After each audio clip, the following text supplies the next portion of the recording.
দলের সভাপতি হিসাবে এবং 14 দলীয় জোটের একজন প্রভাবশালী নেতা হিসাবে বিভিন্ন সময়ে 14 দলীয় জোটের মিটিংয়ে আন্দোলন দমনে বিভিন্ন পরিকল্পনা গ্রহণ, কারফিউ জারি, শুটার সাইট, এগুলোর ব্যাপারে তার যে ভূমিকা ছিল সেই তার কমান্ড এবং সুপিরিয়র রেসপন্সিবিলিটির কারণে তার বিরুদ্ধে এই অভিযোগগুলো গঠন হয়েছে।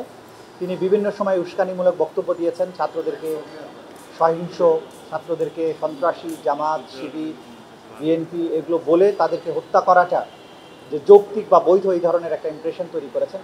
বিভিন্ন সময়ে উস্কানিমূলক নানান ধরনের বক্তব্য, প্রেস কনফারেন্সে কথা বলেছেন। তার নানান ধরনের কনভারসেশন আছে।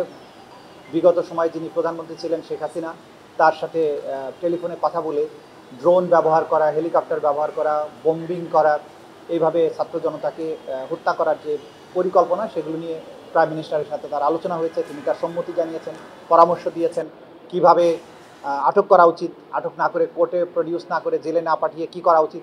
এই যে পুরো মানবতা বিরোধী অপরাধ সংগঠন হয়েছে বাংলাদেশে, সেই ব্যাপারে তার যে রোল, সেগুলোকে আমরা অভিযোগ আকারে নিয়ে এসেছিলাম। সেগুলোর ভিত্তিতে মোট 8টি অভিযোগ তার বিরুদ্ধে গঠন করা হয়েছে। সর্বশেষ যে 8 নম্বর অভিযোগটা ছিল, কুষ্টিয়া শহরে 5ই আগস্টে 6 জন ব্যক্তিকে তার পরামর্শ নির্দেশে সেখানকার পুলিশ এবং প্রশাসন, আওয়ামী লীগ, ছাত্রলীগ মিলিয়ে 5 জন ছাত্রদের হত্যা করা, এই সব মিলিয়ে 8টি অভিযোগ তার বিরুদ্ধে গঠন করা হয়েছে। আগামী 30শে নভেম্বর তার এই মামলায় ওপেনিং স্টেটমেন্টের জন্য এবং সাক্ষ্য গ্রহণের জন্য সিদ্ধান্ত করা হয়েছে। একই রকম অভিযোগে মাহবুবুল আলম হানিফ, যিনি আওয়ামী লীগের অন্যতম একজন নেতা, তারপর কুষ্টিয়া আওয়ামী লীগের আরও একটি মামলায় অভিযোগ করা হয়েছে এবং সেখানে তার জন্য 25শে নভেম্বর সাক্ষ্য গ্রহণের জন্য সিদ্ধান্ত করা হয়েছে।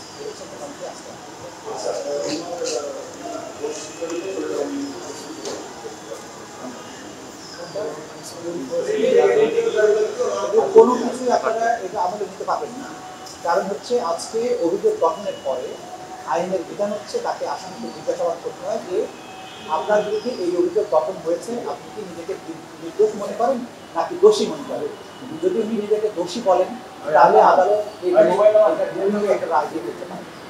আর যদি উনি মনে করেন যে তিনি নির্দোষ হলে মামলাটি বিচারে যাবে, সাক্ষ্য প্রমাণের মাধ্যমেই তাকে প্রমাণ করতে হবে তিনি নির্দোষ, আর প্রসিকিউশন প্রমাণের চেষ্টা করতে তিনি দোষী। এই প্রশ্নের জবাবে তিনি একটা জবাবই শুধু দিতে পারবেন, সেটা হচ্ছে দোষী নাকি। এর বাইরে তিনি যে সমস্ত বক্তব্য দিয়েছেন এগুলো আমলে নেওয়ার কোনো সুযোগ